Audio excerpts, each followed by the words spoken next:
What's up, everybody? How you doing? Welcome back to the Punk Rock Review Podcast. Got Rob Punk Oss on the other side of the screen this week.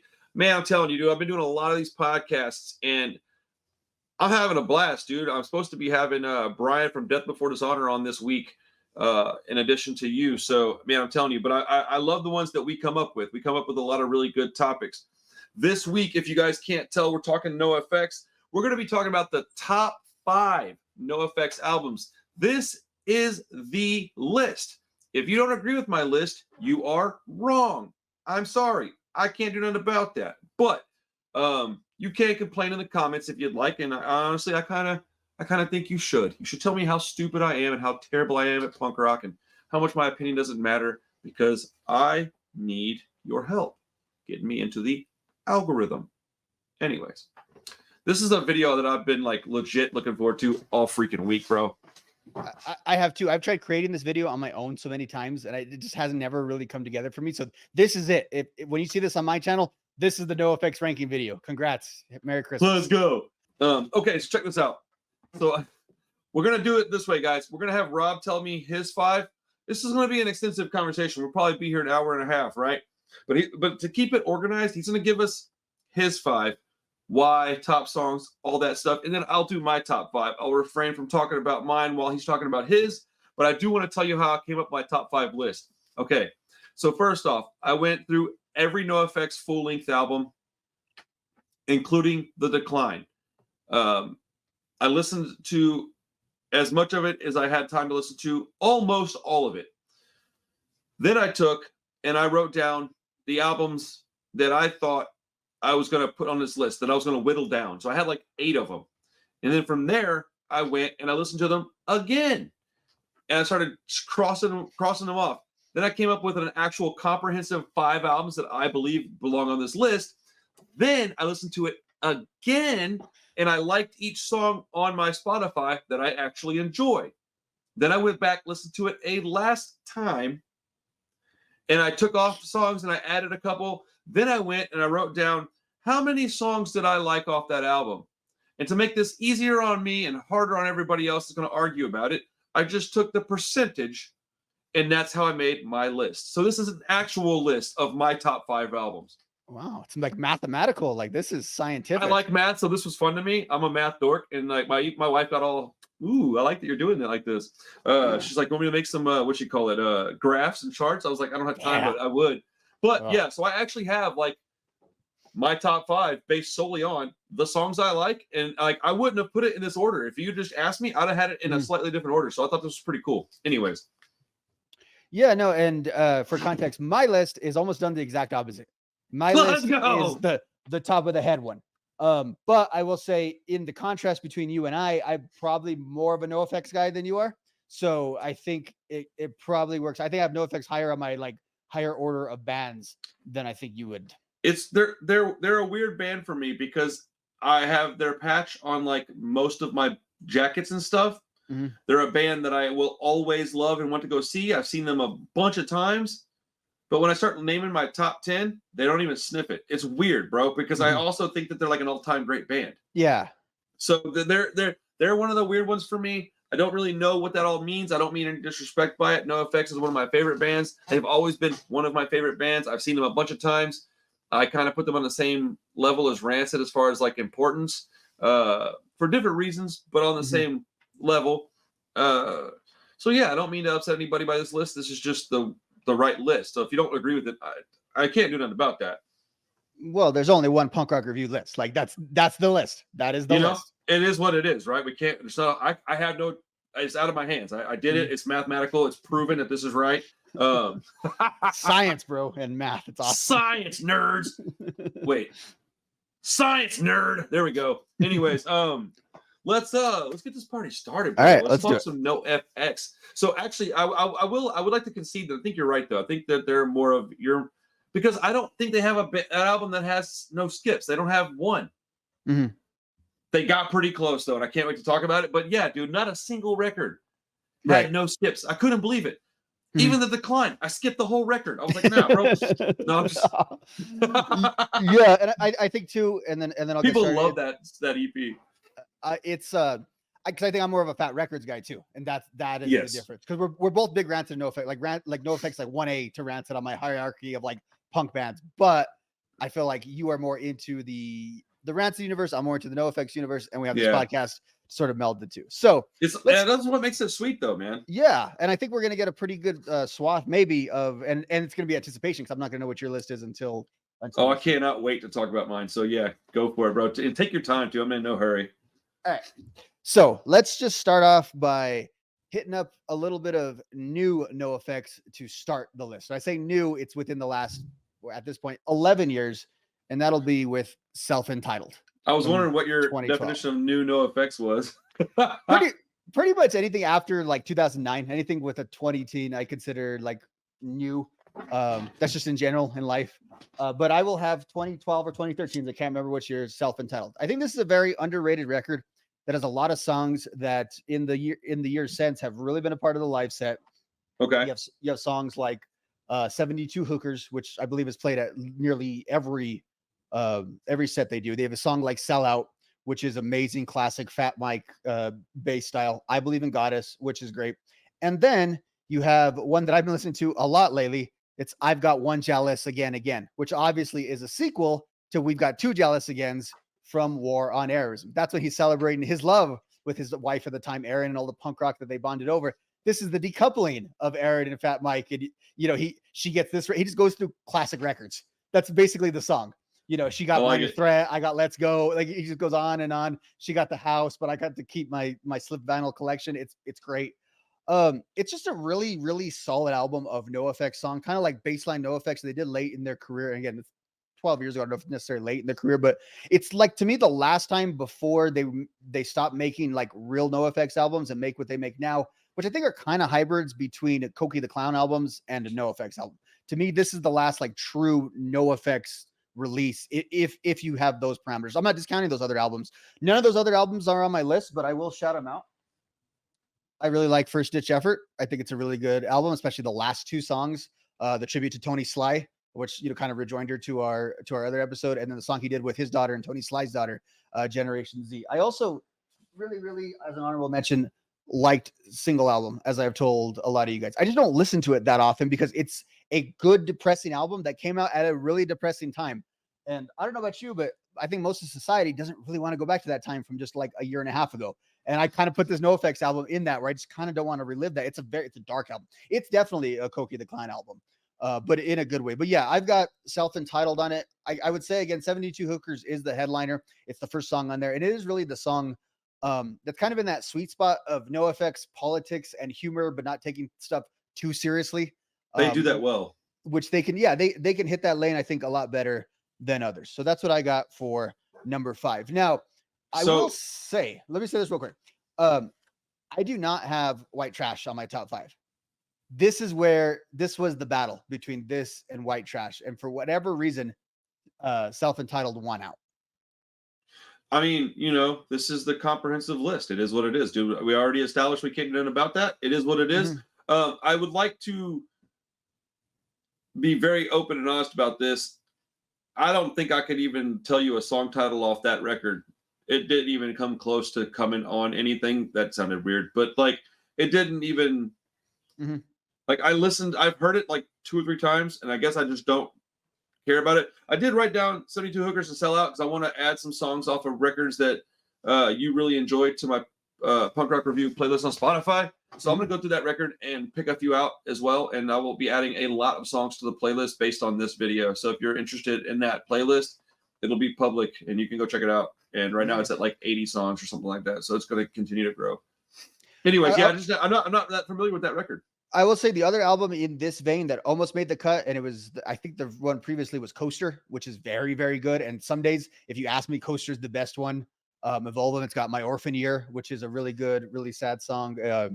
Okay. It's got and I'm writing some notes now, so I look like I'm not paying attention. I am. Right. It's got We Called It America, which is which is a really good one. It's got the Glengarry Ross intro to it and all that good stuff. So all of that were kind of in the vein of the number 5 spot, but I ultimately went with Self-Entitled. I have a thing for late period NoFX, and I think that's just in general because I loved NoFX as a kid. I had War on Errors. I was all about that, but they stuck with me, and NoFX is a jokey band. It's not really a band you think of sticking with you as you get older, but they have really stuck with me. And so these albums, as they came out, being an adult, I liked them even then. You know what I mean?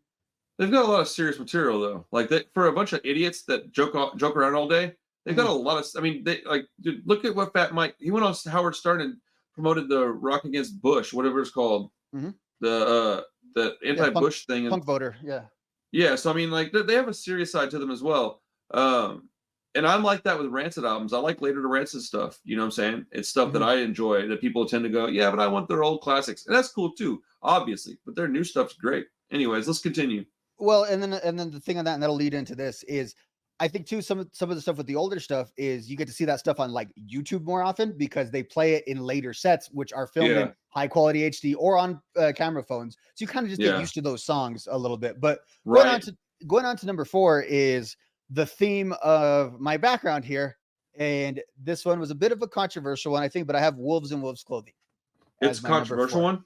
I think so. How come? It's not okay.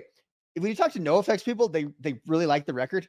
It just kind of, I think, in their career, NOFX themselves view it as something that didn't go over well. Although, again, plenty of songs on the live set. Their background to this day is based off of this background, which is based off of the logo from Wolves in Wolves Clothing. They do the joke of how they have the little tiny logo on the huge banner when they play festivals. That is sort of their. Do they really? Yeah, and that's what I was trying to go for here. I couldn't quite get the proportion. My original photo, the logo was much smaller, but that was supposed to be the idea that you could barely see it.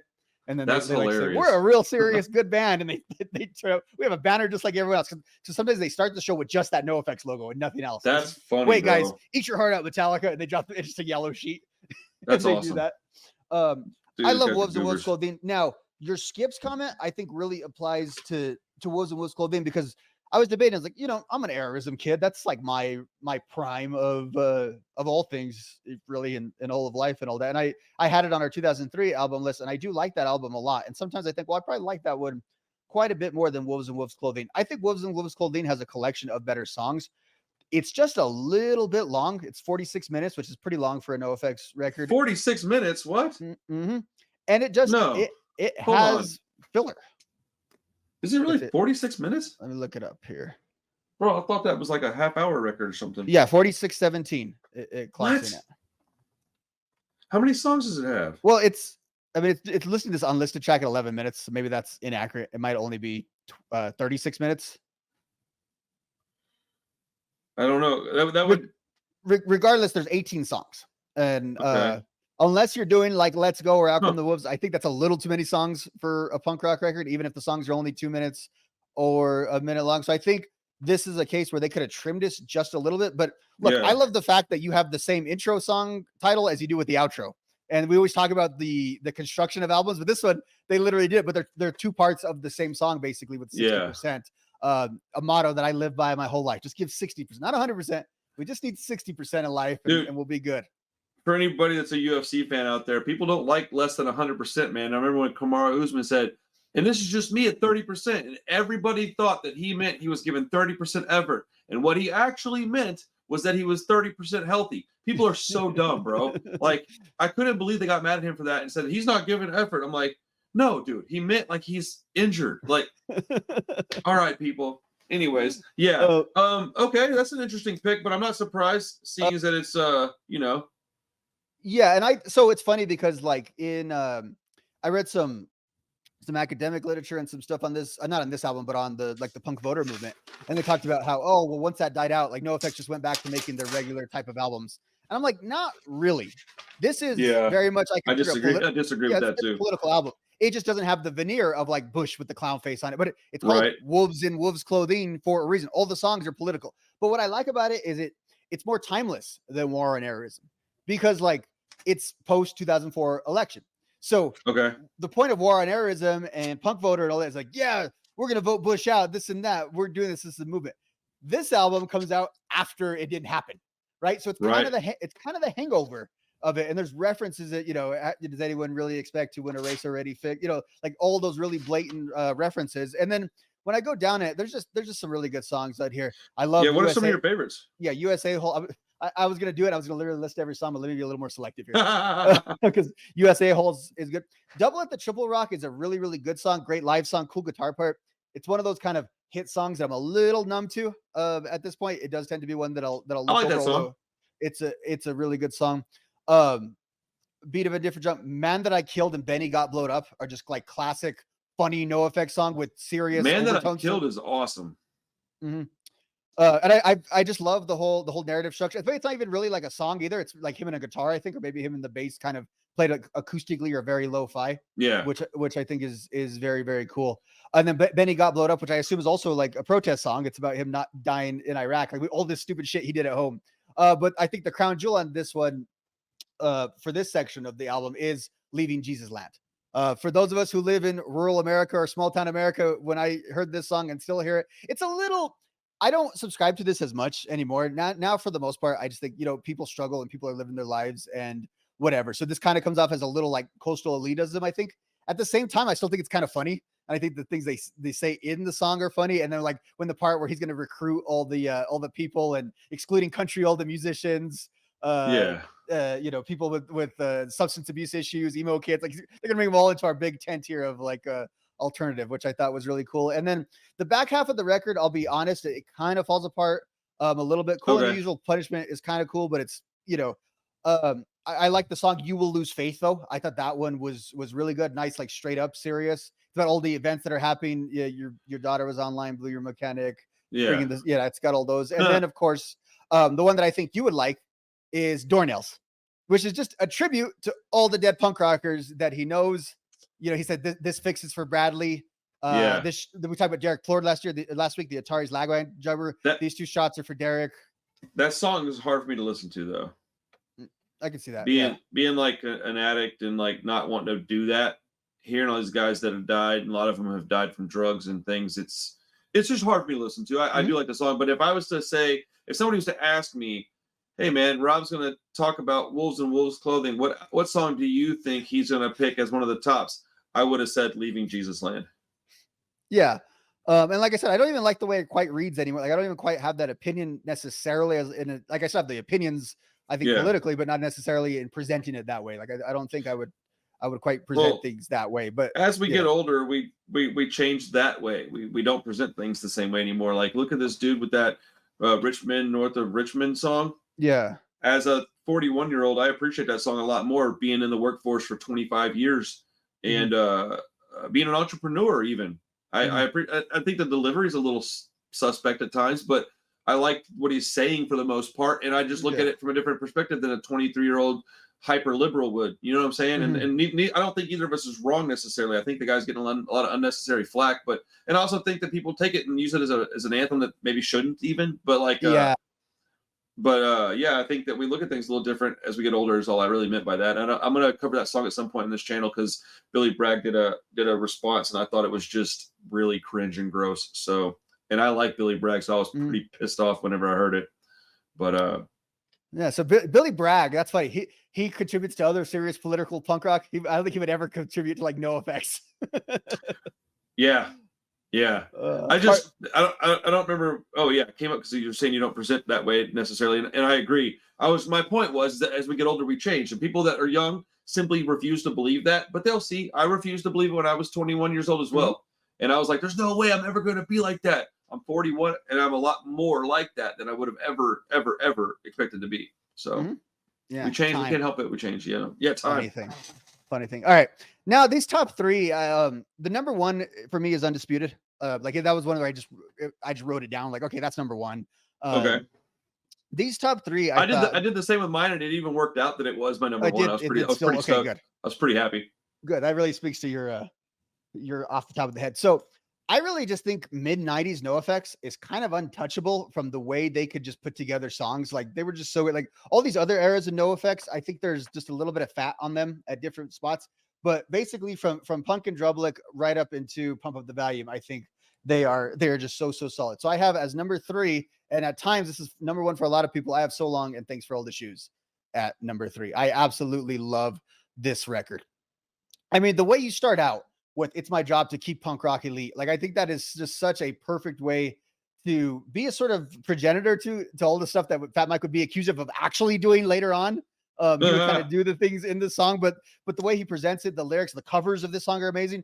and I would say like Fat Mike's bass playing. Fat Mike is one of those guys who always will claim he can't play bass, and that is absolutely not true at all. Fat Mike just plays kind of guitar on bass. I would put him up there as like Matt Freeman, Fat Mike. Yeah, so I play bass, and I can't do what either one of those two guys do, because they do it so uniquely. And I would even argue, because Matt Freeman is really a jazz bass player who's in a punk band. Matt Freeman is kind of a one of one, whereas a lot of people who get into playing bass are trying to be Fat Mike when they play bass. Like most people kind of can't be, and you really can't be Fat Mike either. But for one, his bass playing is so fun because he plays it like a freaking guitar. It's him and Mark Hoppus and Lemmy all played their guitar. Come on, Lemmy. R.I.P. Lemmy. What a funny group there. Mark Hoppus, Fat Mike, and Lemmy walk into a bar. They get really drunk. That's the end of that story. Yeah, dude. Fat Mike, Mark Hoppus, and Lemmy walk into a bar, and I come in and get autographs from all three of them. Like that's how that story ends. That's amazing. Yeah. That would be. Let's go. Come on, bro. Anyways, and then of course you have Kids of the K-Hole, a playoff of the old Adolescent song, and then Murder the Government, which is on like 52 different albums. So I don't really associate it with this album, but they tend to play it live, and it's a very short song. Very, very fun. I mean, I like the message of that song, but I just don't like that song. But I'm an idiot, so what do I know? A big fan of All Out of Angst. And then I'm Telling Tim, which is another song that's on a lot of songs from this album are on a lot of their like compilation EP albums. I'm Telling Tim, which is the funny story is it's about, everyone thought it was about Tim Armstrong for a long while because it's about being very serious in punk rock. But it's not Tim Armstrong that he's referring to. It's Tim Yohannan, the guy who kind of helped found Gilman Street back in San Francisco. Wow. Who was like, that makes more sense though. Yeah, because that's like, you better put out records DIY, because if you don't, I'm telling Tim. And actually, I knew that's who that was about. I never thought it was about Tim Armstrong. That's funny though. Yeah. Okay. And then if you go further down on the record, there's two I want to point out. Eat the Meek, one of my favorite parts, especially of their live set. They slow it down a little reggae, a little ska. They have at least one of those. I hate their ska reggae on every songs. record. I love when they put those on their records because it's such a weird departure for them. Although I think they do it fairly well. And then finally, the last one I will have in here is Falling in Love, which is a totally different song than almost everything else, like really in their catalog. But whenever you hear it, it's like, and that's another one they bust out occasionally live. You're like, wait, what record is this on? Because it doesn't even fit with the rest of So Long and Thanks for All the Shoes, which again is just such a tight record. And that's the thing about this mid-90s, late 90s NOFX. It is for a band that's known as a sloppy and loose band, which they are. Right. These records are tight. Tight, and they got Ryan Green production. They sound great as well.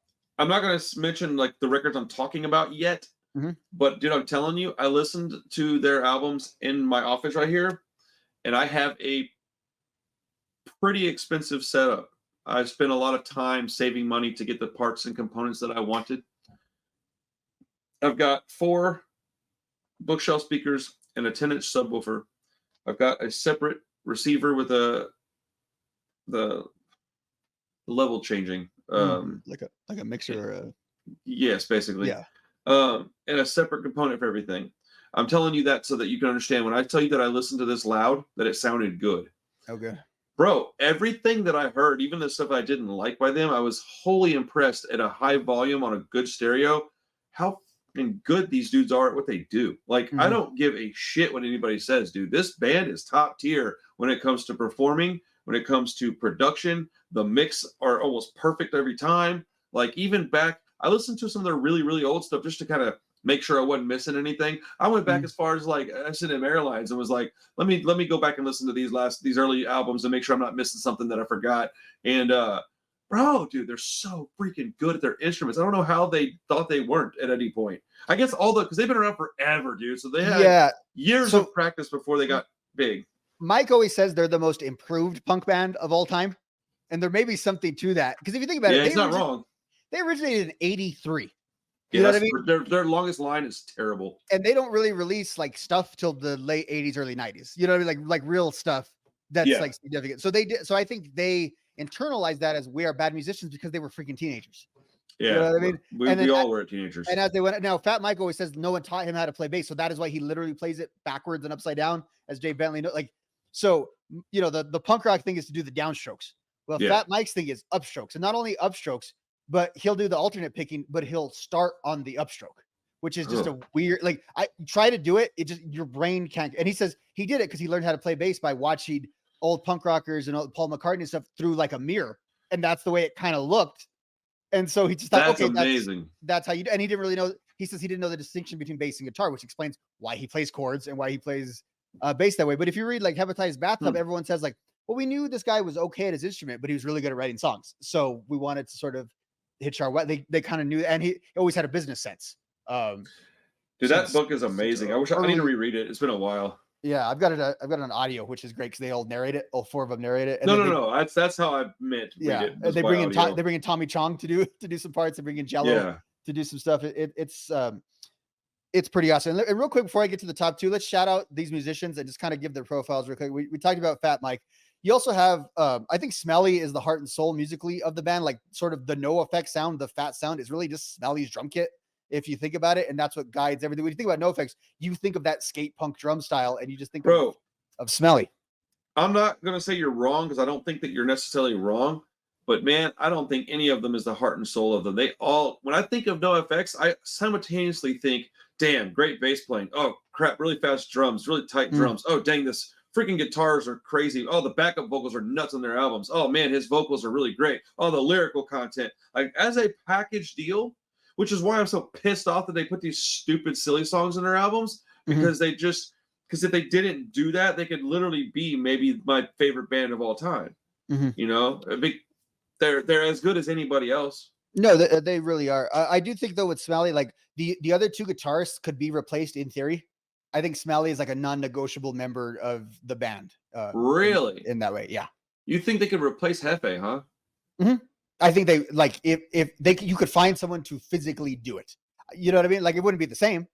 It would not be the same, but I think you could. You could find someone technically to replace Smelly as well. That's what I was gonna say. I just don't think they would. What I say is I don't think they would. More so than that. And then Eric Melvin, who always gets kind of shortchanged because his guitar parts are pretty basic, but he's co-founder of the band there. And does a lot of background vocals that are super, super important. And I love his vocals. We say about the guitar parts, try playing them at the speed they play them on, and at that funky rhythm they play it at. Not that easy because they do that syncopation more than anyone. And then of course Hefe, who traditionally is he's a classically trained musician. He is the best musician, one of the best musicians in all of punk rock, which is why it's not by accident when they have white trash that I didn't put on this list. Suddenly their music got a lot better when they had a professional musician in the group. And in the South by Southwest, he tells a story of like every 5 minutes they would go into the studio, they would cut something, and Hefe would just be there. Mike, you're flat. Mike, you're sharp. Do it, because he had an ear because he was a classically trained musician who wasn't a punk rocker too. That's the other thing that they have. They have, and it's funny, he talks about it in the book that his first few interviews, he would say, well, who are your influences? And he would say, well, Black Sabbath, AC/DC. And then finally Mike told him, no, to say Bad Religion and the Descendants when they ask you that question. I mean, that's, they won't come at you. So just shout out to all them as musicians. And I think that musicianship was on full display on my second album. Let me pull it out. I didn't get any of these available ready on CD or vinyl. They're all over in my collection. Yeah. The first NOFX record I ever knew about, Pump Up the Volume at number 2. That's one of the best titles to an album and best covers to an album of all time. All of it is great. And that was the first NOFX album I was aware of as an album. Like I kind of knew what NOFX was, but like that was the one that was on like Alternative Press or whatever that you could order, because that was their most recent one when I got into punk rock. So to me, that was like the NOFX album for a little while. And then I want to say, which I think may be their best song, but it's a little bit debatable. The first NOFX song I ever heard was likely "Dinosaurs Will Die" on a comp of some sort that they had put on back in the day.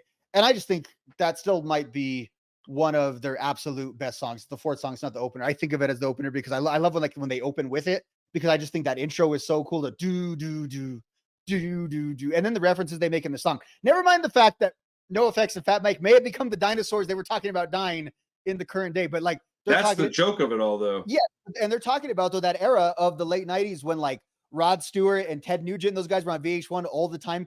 Yeah, not doing what NOFX is still doing their thing. Those guys were trying to be passed off as like contemporary, and it was kind of it was a little weird. Sharon. It was a lot weird. Those guys that were big stars like the 70s and 80s were presenting themselves as contemporary stars, like trying to be next to the Britney Spears and stuff. And it was It was odd, yeah. And that's what that song is really like, you know, where did all their money go and all this? And it's like, it's one of those songs that like on my education, like now I like all kinds of music and I'm a lot more open than I was when I was young. But like Yeah, me too. like NoFX and punk rock kind of did expose arena rock for, as I said, kind of what it is. And not that it's bad, but there's no greater value. Like what Fat Mike does doesn't have lesser value than what Ted Nugent does. You know what I mean? And I feel Oh, like for songs like sure. this is where I learned that of like, and it's been proved out too over time. Like look at how much like Rancid and the NoFX, Bouncing Souls, all these bands that we're all going to go see, you know, this year or next couple of years, they're still going. They still have a loyal fan base, and I think this song proved to be true. You know, with 23 years of hindsight. Yeah. Yeah. I mean, I think that. Well, first off, I think that the late 90s and early 2000s was just like the weirdest time in pop culture and entertainment. So like we got a bunch of stuff that now wouldn't fly. We have Red State Fests and stuff now, but that's only because of social media existing. They don't, it's not forced down your throat. It's just available and it exists because people that want to get to it can. But it's not like it was in back at 20 years ago. You only had TRL and you know that kind of stuff to get your mainstream stuff. So they shoved things down your throat. You had no choice. Now you have the option to go elsewhere if you don't like what they're giving to you. So some of these guys are staying semi-relevant because of that, but they're not relevant like they were back then. And they were only relevant back then like that because they were forced upon us because they were 2 generations behind or ahead already. Excuse me. So yeah, man, NoFX writes some clever stuff, man. They're able to see things through a different lens, I should say Mike specifically. But yeah, man, I when that album came out, I listened to it to death. Like I listened to it so much. Right. It's, and again, and to your point about production, like when I think of that, that's what I think of this album in particular. It all sounds good, but this album really, really sounds good. I love What's the Matter with Parents Today, which was also a theme of the late 90s. Of it's in that same theme of like the actual boomers. Never now you call every old person a boomer, but the actual boomers. And that's why VH1 was pumping out like the Eagles on VH1. It's like, what was wrong with like mid 40s, early 50s people in that era? Like nowadays, people like you and I wore our punk rock shirts forever and it never really changed. But back then, adults didn't do that and they were starting to do that shit again. And I think this song kind of hit on it. Like perfect. That's when the reunion started and stuff, you know? I remember when it was weird that a parent would let you like smoke a little herb, have a drink at their house. We all had like that one friend who had the parent that would let you do that. But like now it's like commonplace. And I think it's super strange. I think that song is almost about like, when did parents stop becoming parents and start being your friend? You could look at it through that lens if you wanted to. And they're not supposed to be. This is why we're failing as a country because all of our people want to be their kids' freaking best friend and not, you know, do the things that are hard. And if you want to get real deep with it, that's what that song is about, kind of. And there's reference to several times in NoFX music. He actually goes on that same premise. And if you read Hepatitis Bathtub, like him and his mother had no boundaries about what they told each other later in life. So I think Fat Mike struggled to deal with that because Fat Mike's as old as like my parents. Like he's from that generation. As well, even though he's so free spirited. I also like, I said at the reunions, like whenever he says like dressing up like Motley Crue, it's like, yes, that's when the 80s bands were starting to fire up. Like now we take it for granted that the 80s bands, like, they're on fumes now in 2023, but that's when those reunions first started, was right in that time period. So I got to highlight those two. I also love writing this, I guess, 3-song thing. Thank God It's Monday. It's that NoFX joking. I love when NoFX is rock stars, not with their money. The way they flaunt it with a lifestyle more so than money. That's why like 60% is about like, we are our own bosses, so we don't have to go on tour when we don't want to. I love that song for that reason, because I like that they're the epitome of what punk rock means to me. Freedom. I get a lot of flack for saying that I don't particularly like political punk because I don't. I like a lot of it, and I say that when I'm in a grumpy mood about it and I don't want to hear it or whatever, but I don't. I like punk rock didn't begin as political. It just didn't. People, it gained traction being political, and there's a lot of it that is political, and it's got its own subgenres, and I think you should have some politics in it. That's not my point. But my point is that you can be just fine. You don't have to think punk and also think political. They don't go hand in hand. Everybody wants them to, but they don't necessarily. Punk is about rebellion. Rebellion is not necessarily political. It can be. It often is, but it doesn't mean that it is like, well, and Mike always inherently political. It's not that inherently argument. political. So, because in 2003, when they made a blatantly political album, he said he said, like, dude, I went to college and stuff. We've always been political. And if you look at, especially the album we're gonna talk about in a little bit, there's political songs on every. I just said "Murder the Government" was the song, there's political songs on every one of these albums. But it's what you're saying. The decline. Like punk is political in like a grad school way, where like all things are political, and of course rebellion is an act of political expression, blah blah blah blah. But it doesn't necessarily have to be like. Yeah, but punk started out as a "fuck you, I'm different," and "fuck you, you're not gonna tell me what to do." Yeah, and if anything, the original politics of punk was like 70s rock sucks. Like that's the politics it was like rebelling against. Yeah, it was like snotty. Like it was Emerson, Lake, and Palmer is boring is the initial thesis of punk. I mean, that's true. And so like punk didn't originate, and that doesn't mean that it never got to that point, because I've always been one to say that just because you started some way doesn't mean you can't evolve. But I don't think that punk rock, you have a whole ass subgenre called political punk. If that doesn't tell you that what I'm saying is correct, what are we talking about here? You know what I'm saying?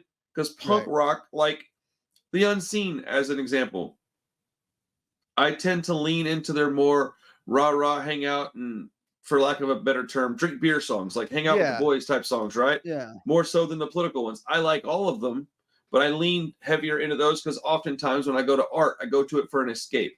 That's my only point, because I get a lot of flack because I did a review on The Decline a while back, and my main problem was that it was just all political, and I just was, and I think that day, that listen, I just wasn't hearing it. I didn't care.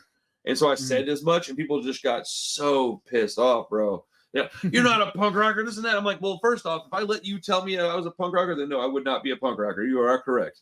But I don't care what you think, so it doesn't matter to me what you think. So it was a weird thing, but I'm not trying to argue with people about it. I just think it's a funny thing for people to say that, like, oh, what kind of punk rocker are you? You don't like Rage Against the Machine? And I'm like, well, first off, no, I don't. Second, they're not a punk band. Like, I've had that in my, dude, literally have had that conversation with people. I did a video where I covered this dude, Denzel Curry. You know him? He's a rapper. He's awesome. He's an awesome rapper. Like, he's one of the generation's best of the current guys. He's one of the greatest, man. He's awesome.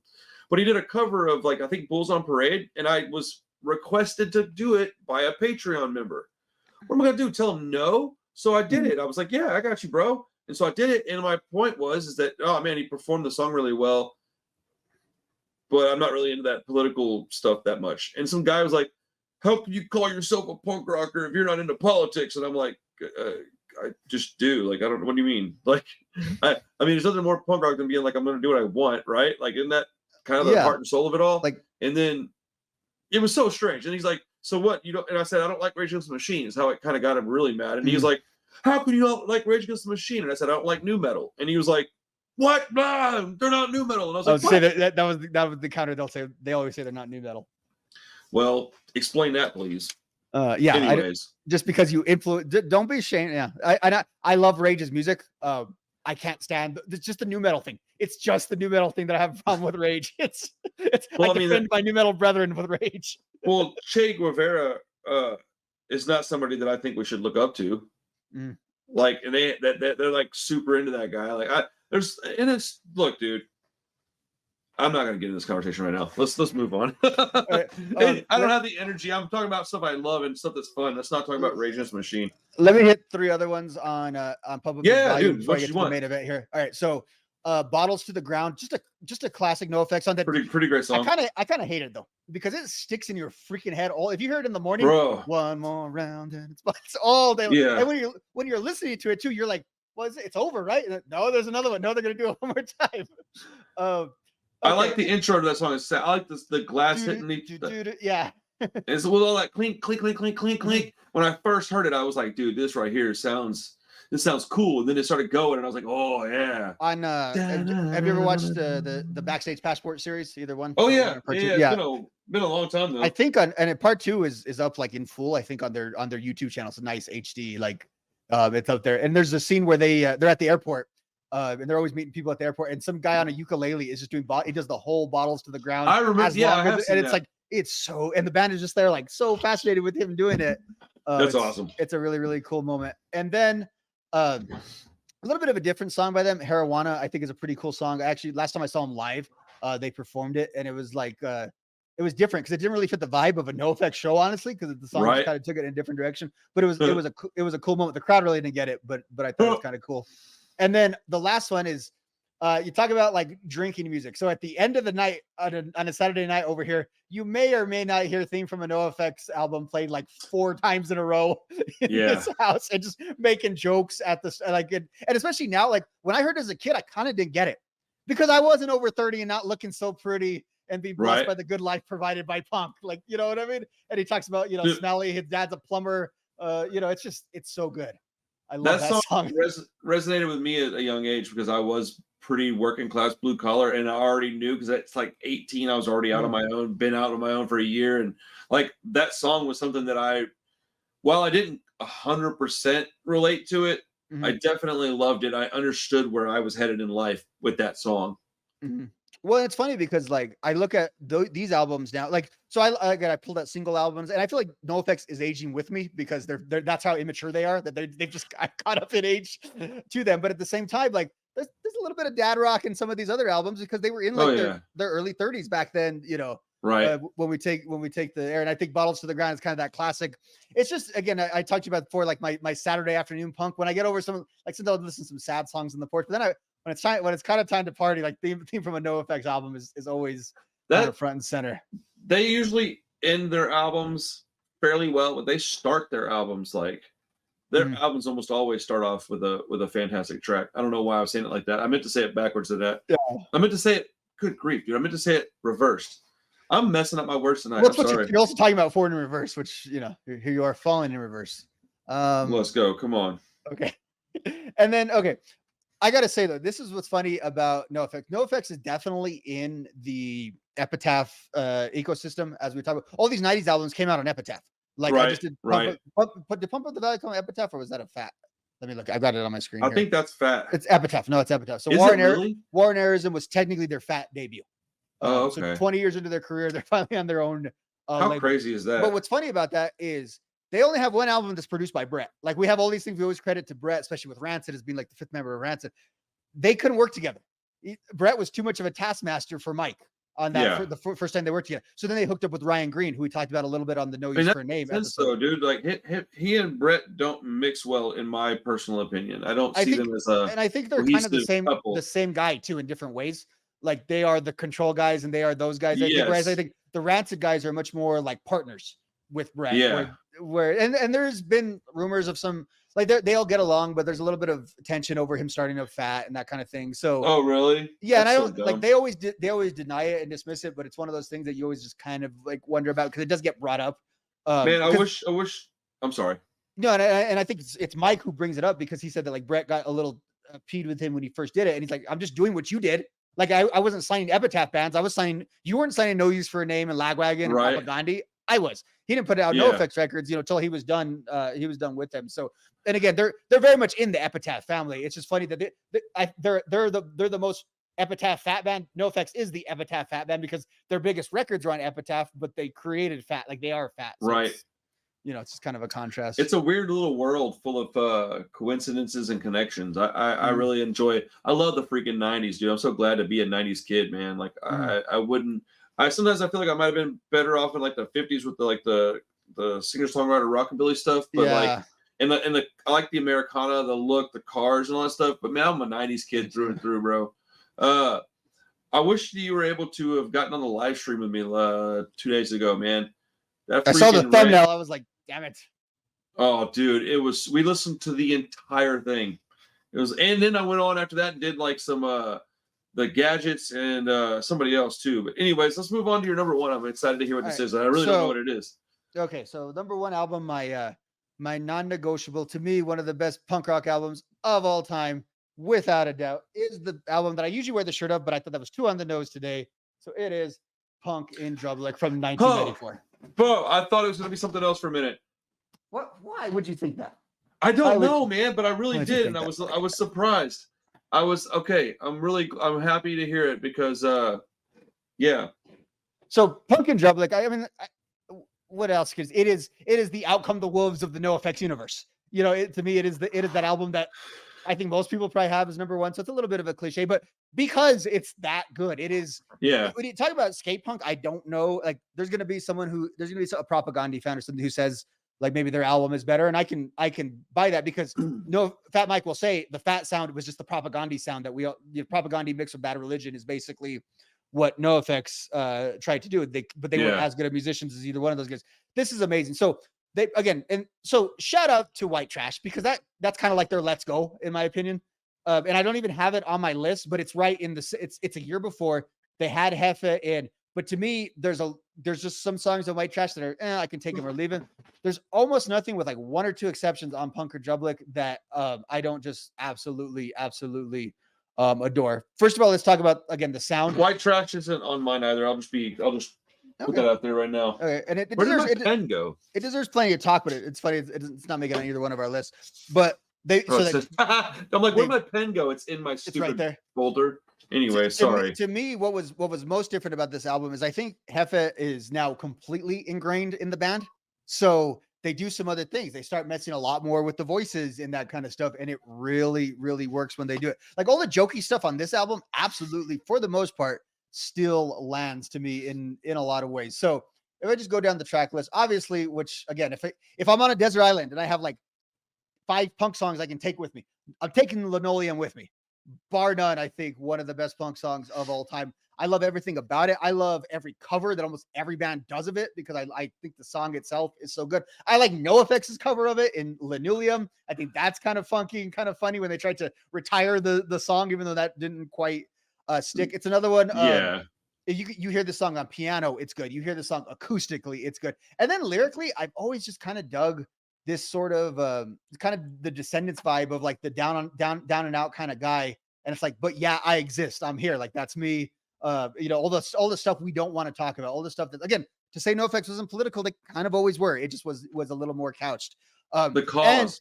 And as they always say, as he says in Linoleum, didn't even write a verse, didn't write a chorus for the song. It just kind of happens. So right. I played a little bit on the guitar. I try to sing along with it. I get lost in it all the time because to me, it just repeats and I'll do the same line in my head over and over again, but it's just that kind of song. You guys know Linoleum, but let's move on here. Obviously Leave It Alone.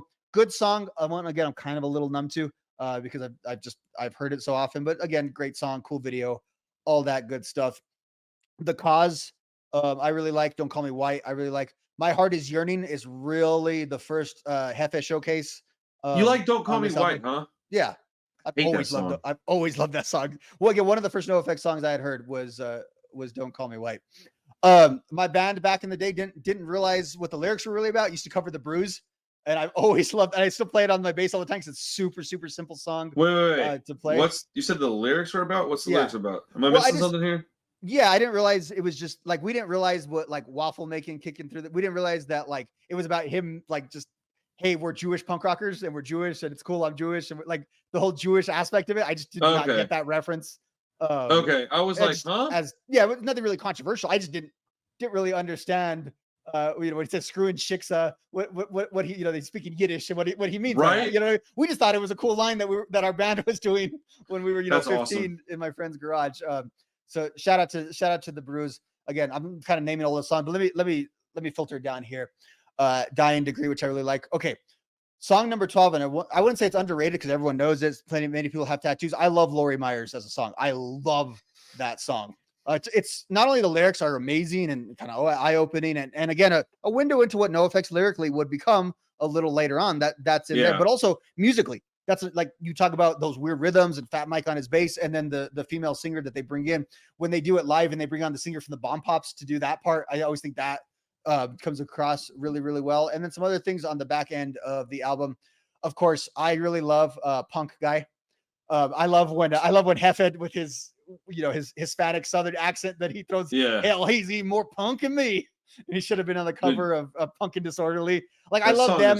Back then, NOFX was parodying like the super serious punk guys. Like that's funny. Yeah. I like that. And then the last one I will say out here is I've always loved Rico. Again, a political song, another political song that they have on here. I like the start of it. But I like when it gets going. The beginning of it back in the day, I didn't used to give it a chance. I would listen to it and I really wouldn't give it a chance because it was kind of that ska part. I was like, all right, well, we already had. They this have a early on lot in of the record. songs like that for me that And I then all don't of a sudden even it give them a picks up chance. whenever he starts, Mr. President, please. I was like, oh no, this is a badass song. And then I kind of get into it. But so again, number one NOFX record, probably top 5 record in general for me. I love Nice. Punk and Drum. When I can figure out how to turn this into a good tattoo, it will be somewhere on my arm. Although Jared Gaines, who designed the Alkaline Trio tattoo, I have not for me, just his flash art. He does have a whole flash of Punk and Drublic where he has something representing each song. That's cool. The funniest one is for Punk Guy. He has like a fat punk rocker with a mohawk throwing up with like a beer bottle of XXX in his hand, which could also be for Bob too. I guess if we wanted to do one for Bob, that could also double. But that's Bob pretty cool. Our personality differences shine on these videos because all the songs that you're talking about are the ones that I'm like, yeah, I guess. Like it's like I think Punk Guy is one that we both really, really like, but like The Bruise is awesome. The Cause is one of my favorites. Linoleum, of course. But I really like Jeff Wears Birkenstocks. Like I love that song. Yeah, it's not bad. I tend to skip it. Really? Yeah, not so because I don't like it. It's just, when I say, like, yeah, okay, we can. That's so crazy to me. It's like one of my favorite NoFX songs, like period. that is funny. I love that song. Do you like the one I don't like is the Quas? That one is the one that's. I have to like hear that one. I haven't heard that one. I looked it up. Like, what the hell's the song about? It's like about a beer they found in like Germany and just wrote a song about. Like, it's That's just fun. It's a little fillery, but I mean, this album, what the hell? Again, like I forget that Lori Meyer's on here. I get Perfect Government too, another political song that they have early on that again still relevant. Like that's what's great about. That's the difference between what they did politically in the 90s versus what they did in the 2000s. The 2000s is so hyper specific that it's kind of dated. Yeah, right? Well, there's a stark difference in their 90s and 2000s music. It's very, very different. So, like, again, they were always political, but the difference is, like, so Rico could apply to any administration, any politics, like so can Perfect Government, so can all those songs. Whereas, and look, I got no problem with ideology. Like, I really don't, and be open about it. But it does date it. It does date it to a certain period. So, like, if you're like me in a 2003 political head, which is like my prime of political viewing is 2000 because of NoFX and stuff like that. I love it and I love all the references and I'm like, yeah, F John Ashcroft, let's do this. But there's a blast from the past. But it does date it. Whereas like the political songs on this album will never be dated. They will always be relevant. Well, we're almost an hour in. And I gotta get my list out there. Let's do it. I wanna be real clear about something. Anybody that's watching this that sees me fidgeting and not looking, I have extremely bad ADHD, and if I'm not talking, I have to fidget or else I can't pay attention. So I meant to say that at the very beginning because I knew I was going to be quiet a lot more in the first half of this. So my apologies to anybody that sees me like moving around, looking around. It's not to be rude to anybody, especially not Rob. He knows this, but it's I can't help it. It's just part of who I am. I'm literally in his ears, guys. So he's hearing everything I'm saying. It's not like 100%, 100%. So my top 5 NoFX albums, dude. Let's see. Buddy. Bring the heat. Oh, buddy. Okay. Number 5 will be Wolves in Wolves Clothing. Came out in 2006. 18 minutes, 18 songs, 36 minutes in length. Yeah, that's why I was looking at you a minute ago. I don't know where you got that. It was a Wikipedia thing from a hidden song, I think. That was. Oh, okay, hidden song. Okay, so it's 36 songs, 36 minutes, 18 songs. I have liked 61% of that record. That should tell you a lot about where this list is going because I like 61% is still in my top 5. That tells you how much other albums I don't like even half of them. Mm-hmm. But that's one of the albums that I bought it. I set it down after listening to it once, and I didn't pick it up again for like 2 years. So when I got back into it, I was like, man, I can't believe I missed this album. I can't believe I did this to myself. And so I listened to it thoroughly over and over and over. So I've got a lot. This is a close for this album. We have a lot of time that we spent together because of how much I didn't respect it when I first heard it. But my top 3 songs on there, in no order, are Seeing Double at the Triple Rock, Getting High on the Down Low, and Leaving Jesus Land. Like I said, I do like 11 of the 18 songs enough to put them on my like list. Any song that's on my like list from this video is going to be on the playlist on Spotify, so you'll get more than just 3 songs off of this record on my playlist, but I don't feel the need to keep going over this album. He talked about it enough. I agree pretty much with everything you said. In the interest of saving a little time, I'll move on here in a minute. But I like the art of this album. I like the bright color of it. I like the package that they brought me. I really appreciate that. Simplicity is nice for me because I'm so scatterbrained and I'm so chaotic that something simple is very appealing to me. I like the different logo. I like their original logo the best, but I like the different logo. I think it's cool that they went as far as to change the logo around because that's a bold move. Rancid doesn't really do it. They got the two, I guess, that they go back and forth on, but they primarily use the Outcome the Wolves logo. The same one, yeah. And I'm looking at the Tomorrow Never Comes thing on my wall, and it is the same Outcome the Wolves style. So, but Wolves and Wolves clothing from 2006, I think is pretty close to peak NOFX. Number 4 is The War on Errorism. It's from 2003, 14 songs, 36 minutes, 10 seconds. I also like 9 out of those. Wait, how do I say this? 9 out of those 14 songs I like. Good grief. For 64% of the album is something I really enjoy enough to like want to put on playlists and such. But let me ask you real quick. You didn't like it that much though when we talked about it on the 03 album reviews. Like I know. I going back and listening to it, I must have been shocked by that. No, it shocked me. Like because I remember I told you I went back and listened to all their records. Yeah. I was flabbergasted when I kept looking down and it was this record and it kept happening and I was like, what is going on? So I don't know if maybe when we were talking about it, I was thinking of a different record or something. I don't know. Also, taste change. I don't change that much, I don't think. But like, I don't know. Maybe when we were talking about it, I don't remember exactly what I said when we were talking about it. But you had mentioned though that it was a case of the same thing with Wolves and Wolf Clothing. You didn't like it too much when it came out, and then you kind of. I don't think you ever picked it back up. Probably. I think that might be the issue because. Here's the thing. I think one of the things that is irritating to me about this record is that one of my favorite NOFX songs, like top maybe 3, is on that damn album. And it drives me nuts because I didn't like that album at first. And yeah, it is a little interesting that it grew on me so much.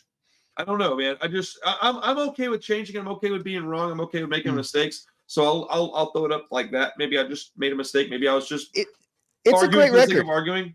I'm glad it's getting its due. And I'm stunned I didn't have it on my list because like that is I expected it to be on yours. And it just like I couldn't put it above these other. Wolves was the one like I had trouble putting Wolves on and not that one because I feel like they are partners, but like I'm glad it gets representation on this list somewhere. I was surprised by this list to be honest with you because I basically went mathematically. So I didn't really pick that album. It was just picked for me. Right. My number 1 was my number 1, which I was really stoked about because I would have been really pissed off if you'd have asked me what my number 1 was and I told you and that turned out to not be true. I'd have been pretty mad. But the War on Errorism turned out to be one that I really appreciate. Separation of Church and Skate is literally like a top 3 NOFX song for me. It just presents well. It's timeless. I love it. I listen to it all the time. I've had it on. I can't tell you how many playlists and mixtapes and CDs. I also like Franco on American, kind of a generic pick, but I like the song. It's just so silly. And then we got Too Jealous Again. I love that song, bro. But again, there's 9 of them on there that I really like. So, again, Too Jealous Again, just like One Jealous Again. I learned a lot of music through that song. I'm just like, oh, who is this? Who is that? Who is that? I also learned that Kiss sucks. So that was also nice to learn too. Boy, so we're gonna hit the top 3 here, and I think number 3 you're going to be down with, but I think 2 and 1 are going to blow your mind, and it's going to piss off a lot of people. And it wasn't. I didn't do it to piss off anybody. I just went based on my personal opinion and how many songs on the album that I liked. And so number 3 is one that we remarked on earlier, and I love this album, dude. It's Pump Up the Volume from 2000, man. Yes. This was peak NOFX for me, bro. It's 14 songs, 31 and a half minutes in length. I liked 9 of the 14 songs enough to put them on here. At 64% of the record is something that I love. Boy, I tell you, it was hard to come up with 3 songs off this one that I could point out to you.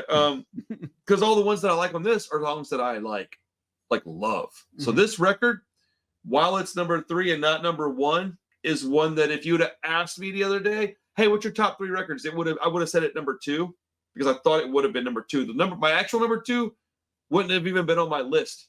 It blew my mind. So, But for Pump Up the Volume, I have 4 songs instead of 3 because I couldn't decide between Thank God It's Monday and Dinosaurs Will Die. I think I'm going to go with Thank God It's Monday if I have to pick one. But Pharmacist's Daughter is like an all-time song for me. And then Bottles to the Ground, bro. Like I don't care anybody. I love that song. Always gonna love it. It's a bro hymn song to me. It's my jam, dude. I love that song. It's a song you sing when you're leaving the punk show and you just keep singing it. Yeah, that has that quality, like Bro Him does in that same way. It really does. And Pump Up the Volume, I think, doesn't get near enough respect. Why is that? Because all of us will say it's the best album. People are fickle, dude, because you either liked them before Pump Up the Volume or you liked them after, because they came out in 2000, and that is the point where they changed. It was pre-Pump Up the Volume and it's post-Pump Up the Volume, and neither of them include Pump Up the Volume. That's the way I look at it. I made that argument, though, in the past that Pump Up the Volume is the apex of NOFX because it's the best of both eras. Because it sounds a little Warren Errors to me. Like you're getting, and it's them maturing to the Warren. That's where they changed. They changed with Pump Up the Volume. It still has the So Long and Thanks for All the Shoes tightness to it. So like, it's got both of them in there. Yeah. Agree, oh, buddy. 100%. We're trucking, dude. We're trucking right along here because I'm excited. Okay. Number 2. 12 songs, 33 minutes. I like 9 of the 12 songs. It came out in 2009. Coaster. All right. Coaster's my number 2. Got on here. I love that record, dude. Okay. When I tell you my number 1, you're going to immediately know which one was kicked out by Coaster, because I would have thought my top 3 would have been my number 1 and then probably Pump Up the Volume. And then the one that I'm telling you is not on there. And so when I did all the math and I was like, oh, but then when I went and listened to them all, it made sense. I know I'm making a craziness out of this. I'm sorry. I love it. I love it. But with Coaster, we called it America. Again, like a top 5 NOFX song for me. Blasphemy, the victimless crime.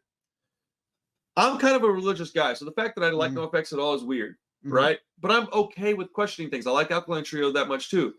I'm okay with being flawed. I'm okay with that. And a lot of people can't do that. They have to be all in on their thing. I'm not like that, bro. I love punk rock and rebellion, and I also love God. It is what it is, bro. Like I can't change it. Don't want to be honest with you. But that song hits home with me. There are a lot of religious songs, like anti-religion songs, hit home with me because I have the same questions. Yeah. It's okay to question things. And I don't particularly appreciate the way that a lot of Christian folks, and I'm putting, if you're not watching this, you're just listening, quotations with Christians, specifically Catholics, behave out there. It's disgusting to me. And, you know, you're not representing your people very well by being judgmental and rude. You know what I'm saying? And I think that's a big thing. And all this like hyper religious stuff is so weird because it's not the way you're supposed to live if you're living by that book. Fundamentalism. It's so weird, man. And the song The Quitter, I honestly couldn't come up with, it was hard to come up with just 3 because I like 9 and I like them so much that I was like, dang, man, 75% is a high number. But yeah, dude, Coaster, bro, is an album that I also, Coaster, I came to that one late. I picked it up probably like a year or 2 after it came out. Does My Orphan Year hit you pretty hard? You've talked about losing your father in the past and that sort of thing. And I'll be honest, dude, I skip that song a lot because it makes me cry. Right. Yeah. I tend to tear up with them. I have both my parents, but very similar dynamics I have with my parents and parental health and all that. Like, but if I'm feeling down about those issues, it's also a song I kind of turn on to sort of. I was just thinking that too. I was like, man, when I'm in a good mood, I don't want to hear that song. But when I'm in a bad mood, it kind of works. The other one though is the one that everyone laughs at is Creeping Out Sarah from this one. I love that song. Yeah, we got a Matt Skiba reference. We got it all. Dude. And then they actually had to respond. That was the funny thing is an interview asked Sarah and Tegan about the song. And they were kind of uncomfortable. And they said, well, Punk and Drublick was a great record. Yes, we are a couple. And that's all they said. Oh, they are? Yeah. I didn't know that. I thought they were sisters. I think so. But maybe I'm... Do not misquote me on that. Tegan, Sarah, I am sorry. Do not. I know they had to comment on. I know they had to comment. They're adorable either way. I really enjoy their music, but I don't know much about them. Yeah, so that's my number 2. Are you ready for my number 1? Let's see. That was a pretty good number. I'm really glad Coaster, because I had anxiety by not having Coaster on my list. So I'm glad it was on the list. All right, let's see it. Okay, my number 1. 14 songs on the album. 28 minutes and 36 seconds long. And I like 13 out of the 14 songs for 93% success rate. My favorite NOFX album, the best NOFX album, is Ribbed from 1991. Okay. It is a perfect record, dude. Even the song that I don't like a lot on it is a great song. I love that record. I have owned more copies of Ribbed than I have any other NOFX album, and I was really concerned about the backlash I'm fixing to get for not including White Trash, not including Punk and Drublick. I don't think those albums hold up like the other ones do. I think Ribbed is their best album, but then they changed a lot after that. And so it is what it is, because S&M Airlines almost made the list. Yeah. But the recording quality just wasn't for me. But it makes a lot of sense that I would like Ribbed to the best. If you listen to What Else I Like and then go back and listen to Ribbed, it's the most Randy punk rock of NOFX. Like it's the most stuff that I like. Yeah. So it's raw, it's fast, it's quick. All their songs on it are pretty fast for the most part. I can't remember what the song was that I didn't put on my like list. Hold on. It's hilarious too, by the way. As an album, it is so. Those songs still crack me up when I listen to Ribbed. It's also why I don't take it out of the package, because in my opinion, this actually looks like a condom. So I'm really gonna leave it in the package as such. Like I can stream Ribbed, but I have it here. The only song that I didn't put on my like list was Together in the Sand. And that song's still all right. Yeah, but it's weird the way. Yeah, but it's the only skip on the record for me. Yeah, it's almost a perfect record though, man. Whenever somebody comes into the shop and they say, "Hey, do you have any NOFX?" I always have Ribbed on hand. I have it. I just ordered another copy yesterday for the store. So, yeah, dude, that's my top 5 NOFX albums. That's the top 5 NOFX albums. Great. I think we only had 2 crossovers. We covered basically 8 albums then. I think we did get out of this, which is why I like doing this with you so much, because we're different enough to where our top of most things is going to be like one of those graphs like this. We're going to have just enough to be like, clearly we're friends, and then we got just enough to make we have our own identities within punk rock. I'm glad we got some. I was going to mention, if we didn't, early NOFX, because it's, other than like Liberal Animation sucks. That album sucks. Yeah. But after that, S&M Airlines, Punk and Joe, those are legit NOFX records. We don't always think about them like that, because in my mind, even I kind of start NOFX with Hefe, because like I just think it's not only their musical quality, but their sound quality kind of improved. Like the recording quality improved. It all got better, and they got better. But those 2 albums, S&M Airlines and Ribbed, are absolute classic. Like Moron Bros, it's on that record. It's not on any other record. It's on that record. I love that Green song, Corn, dude. That record. Green Corn's my actually, to tell you my 3 songs that I picked up off of that, dude, it was hard because I like 13 songs, but I used Green Corn's my favorite one, but Brain Constipation and LA are both on my top 3, I think. So there's going to about to be, let's see, 13, that's 24, 33, 42. I'm going to add 51 songs to my Punk Rock Review playlist on Spotify for anybody that cares to go check that out. And they'll be from all different eras of NOFX. And I'll add probably another 20 or so off of other albums, because I'm going to put a few off of Punk and Drublick on there, a couple off of White Trash, a couple off of So Long.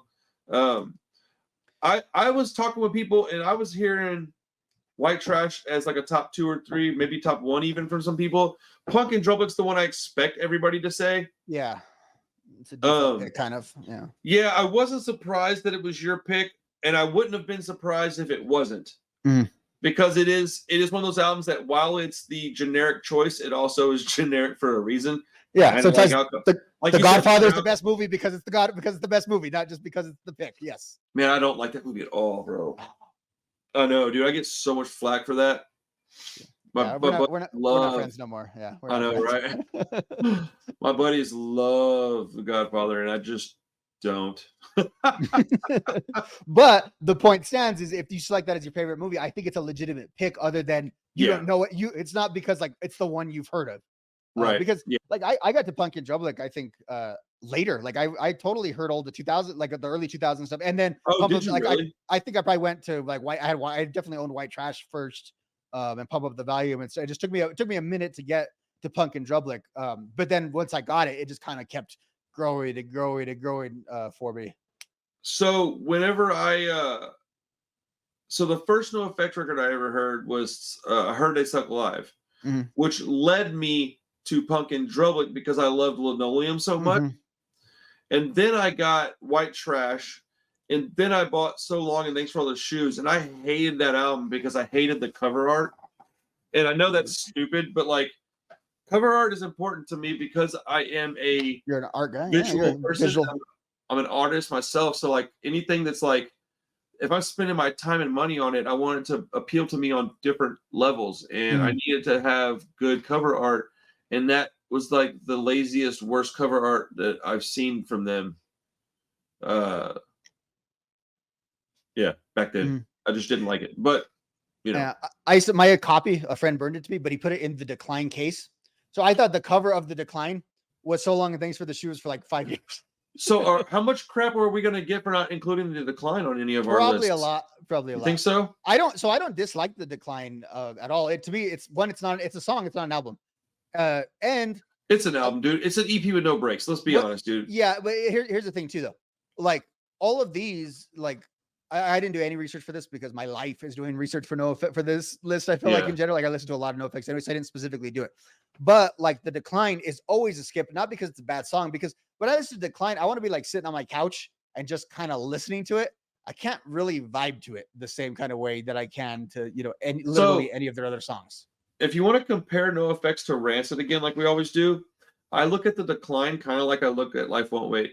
It's an anomaly. It's like, whoa, this is kind of weird. They just decided to do this thing. That's how they did Life Won't Wait with Rancid. And it is quality. I appreciate it. I acknowledge that it's quality, but it's not in my top stuff. Life Won't Wait is not my favorite Rancid album. It's not even in my top 3. But it's a perfect record, if that makes any sense to anybody. It does to me. And I love that album, obviously, right? So, I mean, but yeah, it's one of those weird situations where, you got the Decline. So for anybody that's wondering if I like the Decline, yes. Do I love it? Some days I don't. It's a little long for me. I don't consider it one song. I consider it an EP with no breaks, because if you listen to it, there's like 6 different songs in the one song. So, I think it's really stupid for them. It irritates me that they made it like that, man. Just make the damn EP, bro. Like, what are we doing? I think to do just that, I think that was exactly the point. Right. So I like that it exists. First of all, I like that it exists. I like that there is a punk rock, like anthem like this. There's a few of them. I like when they brought it out to Red Rocks with the whole orchestra. I thought that was just a really cool thing to do. Yeah. If there's ever a song, you're going to do it for this. So I like that it exists. And I think clearly it's Fat Mike's like favorite NoFX song. I don't know if he's ever said that directly, but it is definitely, he calls it his masterpiece. Like it is his, like his big I can't argue with that though. I mean, he's got a pretty valid point. You know what I think is funny though, is that, well, I don't really, I don't, if I keep talking about it, it's going to come off like I don't like it. That's just not true. But it does irritate me that it's one track, because I like to skip over parts because it's an album. It's an EP. There's like 7 songs on it or so, like 5 or 7 songs. It's a bunch of songs crammed into one thing, right? And it makes it hard on the listener that wants to listen to it and enjoy it. Like, if I want to enjoy that, what if I want to? It's more of a musical. It's like a musical. It's like a musical in that way. So I think it works good for like the stage performances and stuff, because it's an entire experience. It's not, as you're saying, it's not meant to be consumed like that. So my thought process when I was younger was, and this may not make sense, but it made sense to me. So you know how sometimes you can have an album that you play and it just plays all the way through with no things, but there's tracks. Why didn't they do that with the Decline? They have it on CD where you don't skip tracks on an LP anyway, so it wouldn't matter if it had spaces in between. But why wouldn't they have made it to where you had individual tracks? Even if you put a whole bunch of spaces in there where you could go, I don't like this part, skip over 17 seconds. Like, that would make it a better experience for your fan. But it's not for your fan. It was for them. It was a Yeah, vanity and project, I know kinda. exactly what you're talking about because even like when I said musical, I remember like when I was a kid, there'd be like the Power Rangers narrative or whatever, but you could skip through. It would have chapters. It had Yeah. chapters that you can go through, and so But it that's was a vanity project. They didn't do it for us. They did it for themselves. yeah, And because that's okay. you can't really bust it out live unless that's going to be what you're doing. I mean, they have it in different, so it's kind of an oddity. It's just one of those Yeah. things they have, and like like Fat Mike says, every time he was interviewed by Bass Player Magazine for like 5 years, they just asked him about the different parts in the decline because Yeah. again, it's kind of his showcase. Although he says he has to play a lot of it sitting down because the parts are kind of complex because it's kind of like we were talking about last week or the That's week before about crazy. like overindulge. Like this is their almost blatant overindulgence of like let's Yeah. put all our overindulgence into one song, and that's what the decline really is. Cool Yeah. album art though. You want to talk about album art? That is great album art. And again, I thought that was a So Long and Thanks for the Shoes album art. That's funny. I like the album art, and I also like the CD that it has the clear part. I have a couple of those.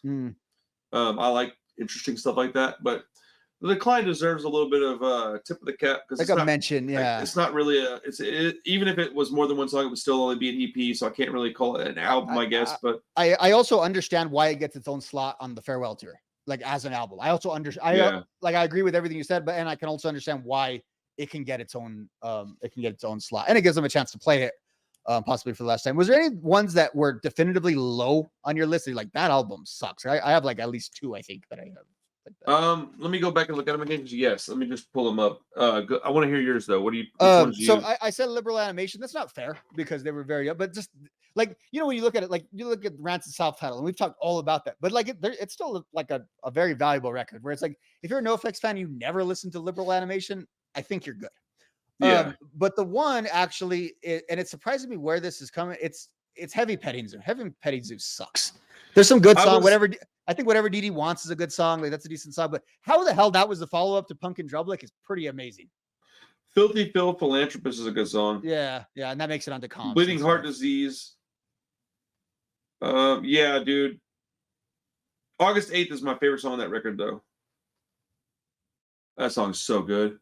I'm gonna add that to the playlist right now. So yeah, I would say Heavy Petting Zoo is probably in that conversation. I really hate all those like what is it? The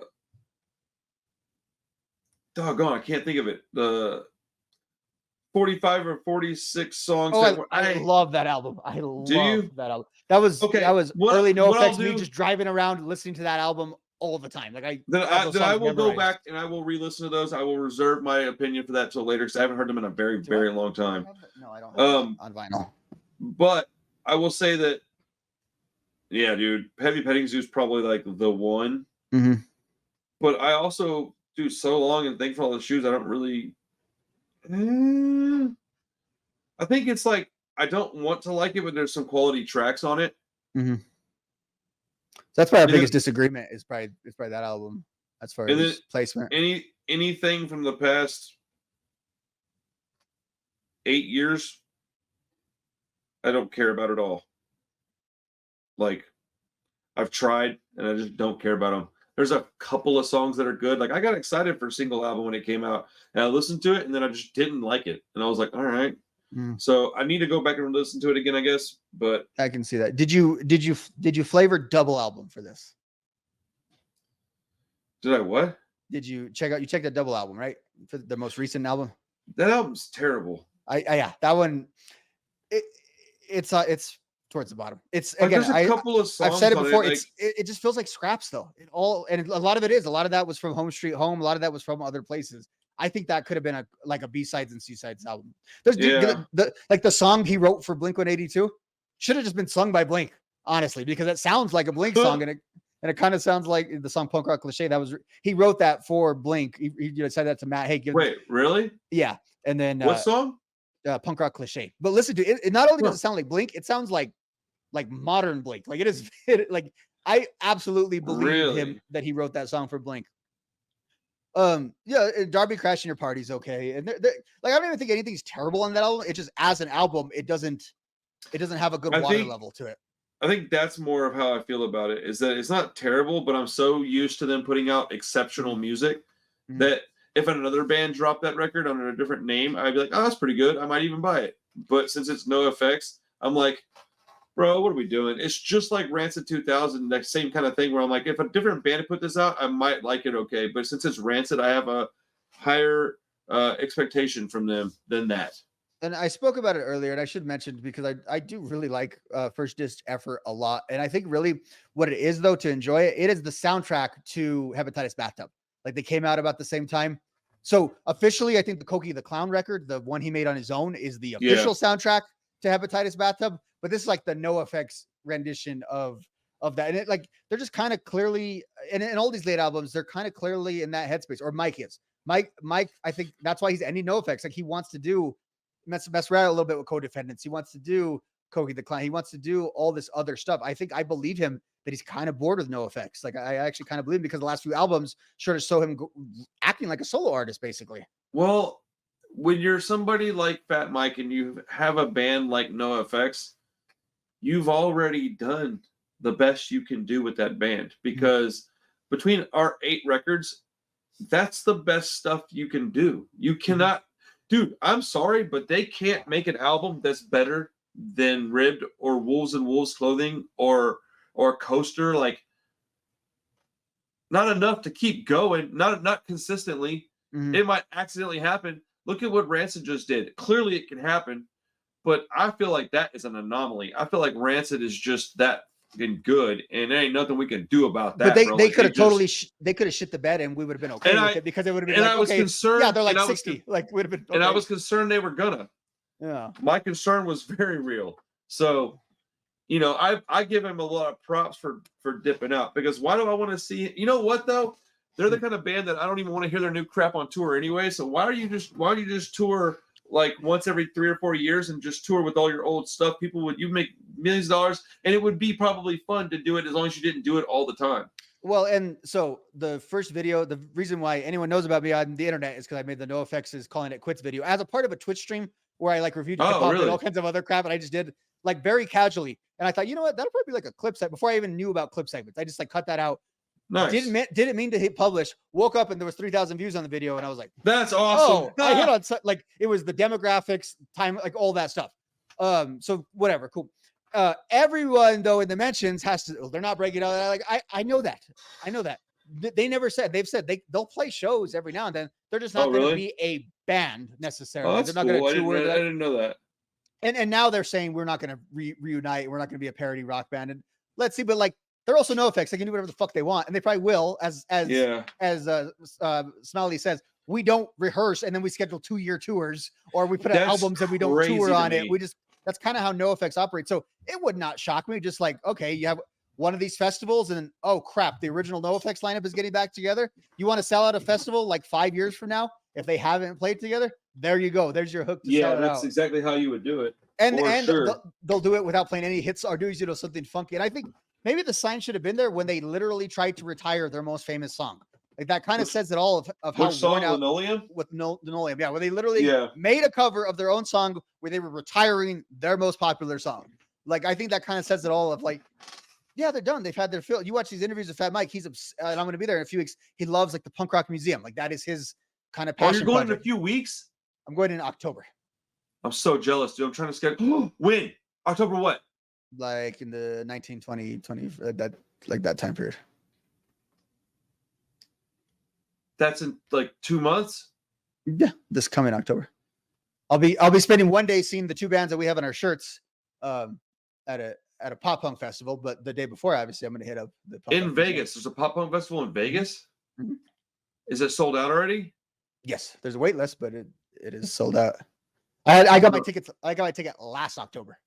I mean, I don't really give a shit about going to a pop punk festival, to be quite honest about it. But I feel like the peak of my life, being at a pop punk festival. Yeah. At this point. The peak of my life already happened in 1998, my friend. So Warped Tour 98 was the peak for me, dude. I'll never be able to beat that, so I'm not going to try. And I don't want to. I had fun, man. I'm glad I went to that. What if I can arrange my trip to Vegas for that same weekend? That'd be cool. We can hang out. We could Bro. go to the punk rock museum. That'd be awesome. I know, because my Think wife. about the content we could mine out of that. Bro. Well, I'm already definitely going to that. So let me talk to my wife and see if we can figure that out. Text me like the exact dates you're going, and I'll go talk to my sister because they're going to watch my kids. Is it a weekend that you're going? Yeah. Is it going to be a Friday, Saturday, Sunday, or a Saturday, Sunday? I'm headed out there Thursday night, and I'm flying back actually on Sunday. So I'm actually okay. We might have to overlap on Friday things. I think we're trying to do weekdays. Yeah, Friday's my fun day. Friday's the day I was gonna go visit the museum because I'm gonna be all day Saturday at the festival. So Friday's my hangout day. If we can do it, then we'll have to hang out on Friday because I'm gonna be coming in during the week because it's the easiest for us to schedule off of work and to get my mom to help with the kids and stuff. So affordability usually works out better that way too. All of it is So let me talk to the wifey and see if we can make that happen. Bro, that'd be amazing. I didn't even know you were doing that. So that would be so rad. That's what I want for Christmas is I want to go in and hang out with you in Vegas and hang out with my wife. And that's what I want. That's all I care about right now. We will totally do an in-person podcast in a hotel room if that happens. Oh, dude. Bro, awesome. So much. Yes. For anybody still watching, I've got some content coming with Poppers and Contact. If you didn't know, I have a record label. We do exclusively cassettes. And then if your band really, really wants, we'll do CDs for you because I'm not a dick. But like, trying to keep it basically a cassette label. If anybody's got a band they want to submit, dude, let me know. I'm always down for that. But what are we doing next week? I thought we had some ideas, but I can't remember. I don't know if we did. I don't know if it was NOFX our endpoint because we scheduled like 3 shows in a row, and I don't know if we hit. I was thinking about it earlier, and I didn't remember. I couldn't remember. Okay. Do you have any ideas with something you want to cover? No. I'll come up with something in the next hour or two. I'll text you. Okay. Yeah, it'll be sure. So hell yeah, man. Before we go, let's give ourselves something we can clip out for a short. I would like to know, what are the top 5 NOFX albums, Mr. Rob? All right. Well, the top 5 NOFX albums are self-entitled, Wolves in Wolves Clothing, So Long and Thank You for the Shoes, Pump Up the Volume, and Punk in Drublic. What are your top 5 albums? My top 5 NOFX albums, Rob, they go in this order. It would be Wolves in Wolf Clothing.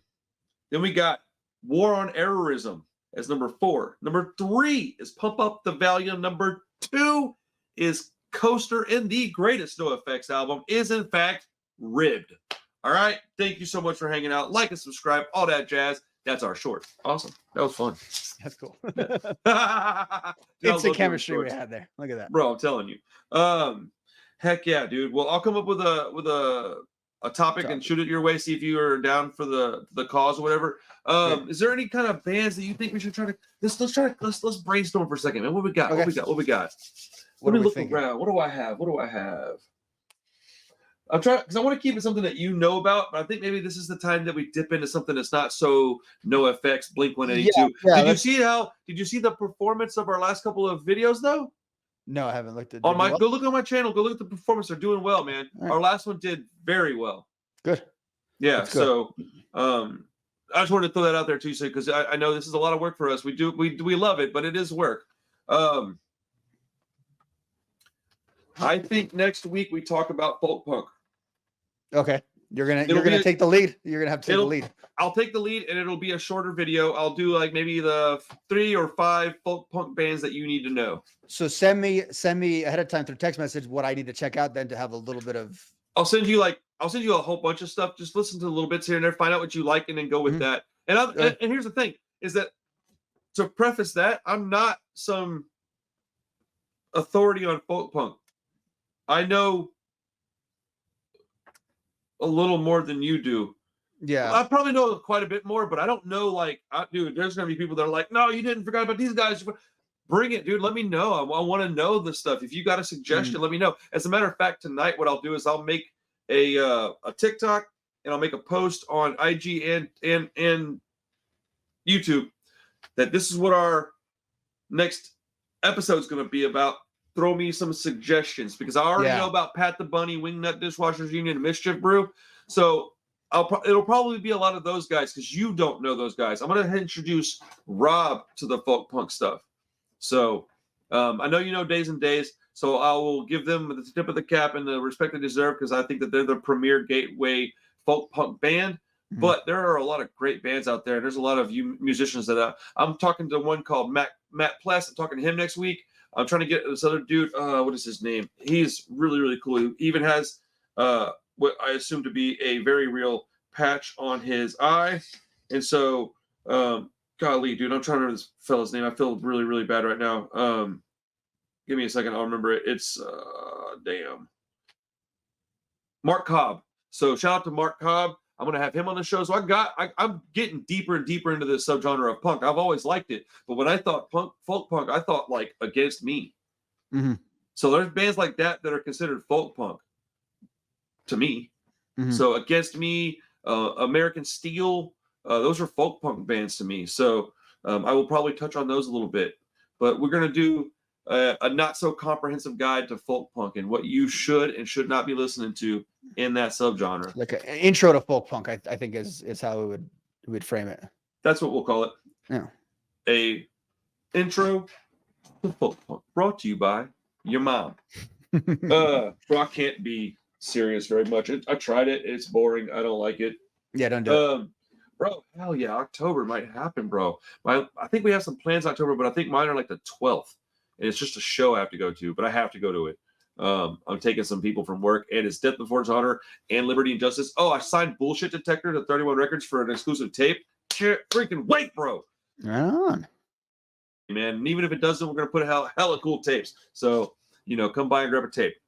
Yeah, awesome, dude. Well, how's everything going otherwise? Pretty good. Getting my my bearings about me. I have a background again. I have a microphone set up. I have a chair. Steady increase in quality. So I appreciate the work you're doing over there, man. I do. If you need something from me, man, let me know. It was honestly last week's show is like it kind of broke me out of my shell and like screw this. I need to get this stuff in order. This is what I like doing. Let's get. I got really a good vibe off of last week's show. I'm glad I did well because I had a lot of fun doing it. And it did really well. Upward momentum since then. I have felt personally from that sitting. It's done really well, and I'm even putting out clips at this point on that one because I really like that show. Let me hit the end record button, and then I'm going to tell you something real quick. I don't want to say it publicly. So everybody, thank you so much for your time. Please like the video, subscribe, go check out the Punk Ots, like his stuff, subscribe to his channel, share all of our videos, comment on them, love us, be with us. Yeah, I don't know. That was really weird and creepy. But anyways, see ya.